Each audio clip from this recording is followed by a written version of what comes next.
अस्सलाम वालेकुम, welcome to सुंबस kitchen. उम्मीद करती हूँ सब ठीक ठाक होंगे इंशाल्लाह। अगर अभी तक आपने मेरा चैनल सब्सक्राइब नहीं किया तो सब्सक्राइब करें मेरा चैनल, जिसके लिए आपको बेल आइकॉन को क्लिक करना ज़रूरी है ताकि मेरी हर आने वाली रेसिपी का नोटिफिकेशन सबसे पहले आपको मिले। बिस्मिल्लाहिर्रहमानिर्रहीम। आज सुंबस किचन में बने जा रहा है भिंडी गोश्त। आज इसकी मैं रेसिपी आपके साथ शेयर करूँगी जो कई तरह के मेथड से बनता है। भिंडी कीमा वो भी मेरा बहुत फेवरेट है। तो सबसे पहले हमने भिंडी ले ली है जो हाफ़ के जी है। इसको मैंने साइड से कट कर लिए इसके कॉर्नर्स, ये देखें। हाफ़ के जी मटन यूज़ होगा। इसी रेसिपी को आप कीमे के साथ भी बना सकती हैं। चिकन में बस पानी यूज़ नहीं करेंगे। टमाटर हैं 2 अदद, 2 अदद प्याज हैं,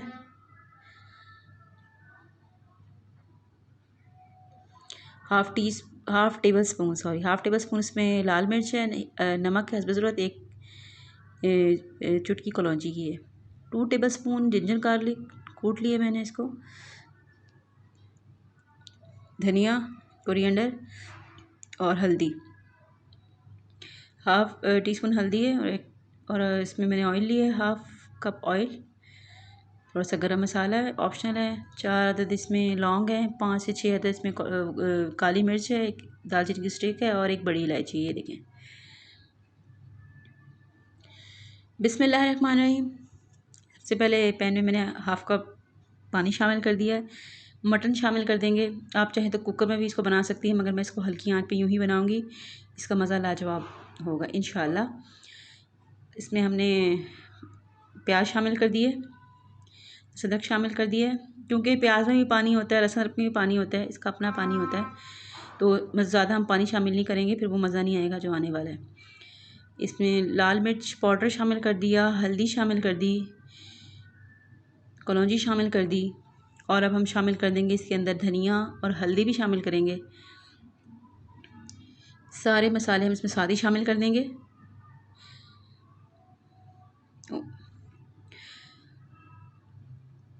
अब मैं इसमें शामिल कर रही हूँ हल्दी और इसमें धनिया भी शामिल कर देंगे, जिसको भुना हुआ कुटा हुआ है। इसको कवर करके रख देंगे हल्की आंच पे। आप चाहें तो इसको कुकर में भी बनाएं, कुकर में बहुत जल्दी गल जाता है। तो मैं इसको धीमी आंच पे बनाऊँगी, जितना हम चावल दम पे रख देते हैं इस तरह। दूसरी जानिब मैंने पैन में 2 से 3 टेबल स्पून ऑयल शामिल कर दिया है। ऑयल हमने ज़्यादा शामिल नहीं करना, भिंडी को हम इसमें हल्का सा फ्राई कर लेंगे। बस फटाफट से हम अपनी भिंडी भी फ्राई कर लेंगे। हल्की आंच पे तो नहीं करेंगे, नॉर्मल आंच पे इसको करेंगे। ये देखिए हमारी भिंडी फ्राई हो गई। दूसरा बैच भी हमारी भिंडी का फ्राई हो चुका है, मैंने आपको दिखा दिया है। और दूसरी जानिब हमारा जो पानी ड्राई हो चुका है, थोड़ा सा इसमें है तो मैं इसमें टमाटर भी शामिल करेंगे। टमाटर भी अपना पानी छोड़ेंगे। इसमें ऑयल शामिल कर देंगे, साथ ही इसमें मैं गरम मसाला भी शामिल कर दूँगी। फिर इसको कवर करके रख देंगे हल्की आंच पे ही। तो इसका जो गोश्त का जो टेस्ट है इसमें बहुत ही अच्छा आएगा और ये बहुत ही मज़ेदार बनेगा। तो ये आपकी मर्ज़ी है कि आप इस तरह बनाना चाहें या कुकर में बनाना चाहें।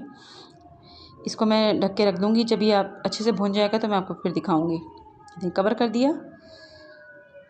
ये देखें अच्छा सा हमारा जो मटन है भुन चुका है।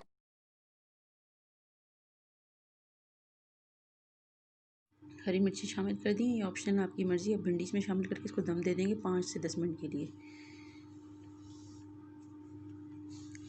भिंडी को अच्छी तरह डाल के मैंने मिक्स कर दिया है, अच्छी तरह मिक्स कर लें। ये कवर करने के बाद उठाए, ज़बरदस्त से हमारी भिंडी गोश्त रेडी है सर्व करने के लिए।